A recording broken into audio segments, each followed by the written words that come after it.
السلام علیکم پیارے بچوں، دس ٹائم ٹو اسٹڈی۔ آؤ آج ہم پڑھتے ہیں 7th کلاس کا چیپٹر 2۔ پھر شروع کرتے ہیں۔ مجاہد آزادی مولانا محمد علی جوہر۔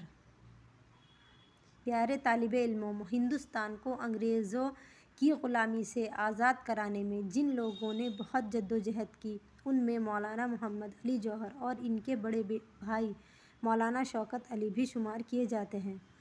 آزادی وطن کی تاریخ میں انہیں علی برادران کے نام سے یاد کیا جاتا ہے۔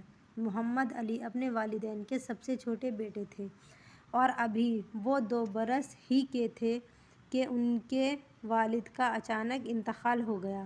گھر کا سارا بوجھ بیوہ ماں کے کاندھوں پر آ پڑا۔ ان کی والدہ دیندار، نیک دل اور باحوصلہ خاتون تھیں۔ ان کے دل میں وطن کی محبت اور قوم کی خدمت کا جذبہ کوٹ کوٹ کر بھرا تھا۔ جب وقت پڑا تو وہ برقع پہن کر میدان میں نکل آئیں۔ سماج کو انہوں نے رسم و رواج کی برائیوں سے خبردار کیا اور انگریزوں کی غلامی سے ملک کو آزاد کرانے کے لیے للکارا۔ وہ بی اماں کے نام سے مشہور ہیں۔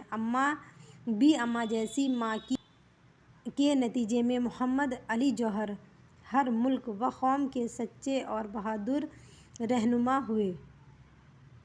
محمد علی بچپن ہی سے بہت ذہین اور محنتی تھے۔ انہوں نے اردو اور فارسی کے ساتھ ہی مذہبی تعلیم اپنی والدہ سے گھر میں ہی حاصل کی۔ اس کے بعد وہ MAO کالج علی گڑھ میں داخل ہو گئے، جسے اب علی گڑھ مسلم یونیورسٹی کہا جاتا ہے۔ یہاں انہوں نے کھیلوں، جلسوں اور مشاعروں میں حصہ لیا اور ایک شاعر و مقرر کی حیثیت سے نام پیدا کیا۔ ان کا تخلص جوہر تھا، اس لیے انہیں مولانا محمد علی جوہر کے نام سے یاد کیا جاتا ہے۔ علی گڑھ کالج سے BA کرنے کے بعد اعلیٰ تعلیم حاصل کرنے کے لیے وہ انگلستان چلے گئے۔ وہاں پہلے تو انہوں نے سول سردس کے امتحان کی تیاری شروع کی، لیکن کچھ عرصے بعد اسے چھوڑ کر آکسفورڈ یونیورسٹی سے تاریخ میں آنرز کی ڈگری حاصل کی۔ انہوں نے تقریر و تحریر پر یکساں عبور تھا۔ انگریزی میں اور اردو میں انہیں وہ مہارت حاصل تھی کہ انگریز بھی ان کی زبان دائی پر رشک کرتے تھے۔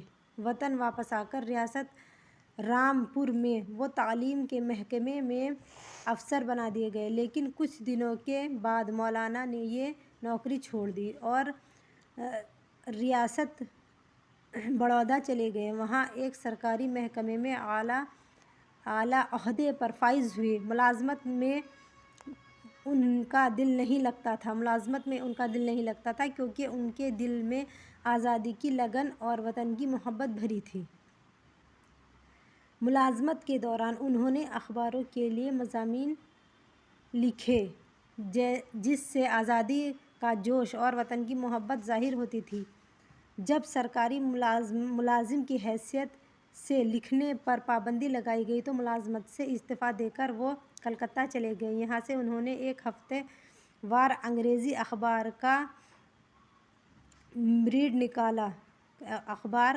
نکالا۔ اب انہیں اپنے مزاج کے مطابق لکھنے کا خوب موقع ملا۔ انگریزوں نے جب دہلی کو راجدھانی بنایا تو مولانا دہلی آ گئے اور کامریڈ کو دہلی سے نکالنا شروع کیا۔ دہلی سے انہوں نے ایک روزنامہ ہمدم کے نام سے نکالا۔ یہ بہت پسند کیا جاتا تھا۔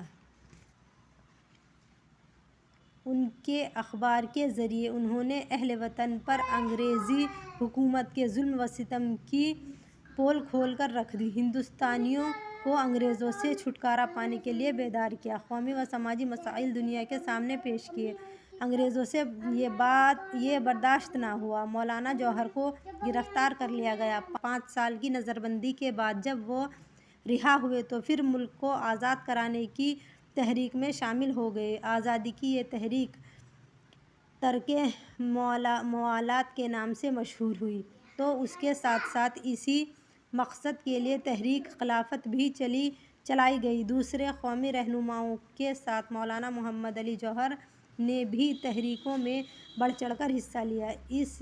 اسی دوران آپ نے ڈاکٹر مختار انصاری اور حکیم اجمل خاں جیسے رہنماؤں کے ساتھ مل کر ایک قومی تعلیمی ادارہ قائم کیا جو آج جامعہ ملیہ اسلامیہ کے نام سے مشہور ہے۔ مولانا محمد علی جوہر نے ملک کو آزاد کرانے کے لیے بڑی سختیاں برداشت کیں۔ انگریزی حکومت نے ہندوستانی لیڈروں کے ساتھ آزادی پر بات چیت کرنے کے لیے انگلستان میں گول میز کانفرنس بلائی۔ مولانا بھی اس میں شریک ہوئے۔ اس وقت انہوں نے تقریر میں انگریزوں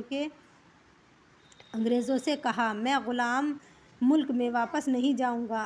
اگر ہندوستان کو آزادی نہیں دی گئی تو مجھے یہاں قبر کے لیے جگہ دینی ہوگی۔ یہ الفاظ مولانا کے دل سے نکلے تھے اور دل سے نکلی ہوئی ہر بات میں بڑا اثر ہوتا ہے۔ بقول علامہ اقبال، دل سے جو بات نکلی ہے اثر رکھتی ہے، دل سے جو بات نکلی ہے اثر رکھتی ہے، پر نہیں طاقت پرواز مگر رکھتی ہے۔ مولانا کی یہ آرزو پوری ہو گئی۔ گول میز کانفرنس ختم ہونے کے فوراً بعد لندن ہی میں 52 برس کی عمر میں 1931 کو انتقال ہو گیا۔ پیارے طلباء، محمد علی جوہر جیسے محب وطن اور مجاہد آزادی پر ہم سب کو فخر ہونا چاہیے۔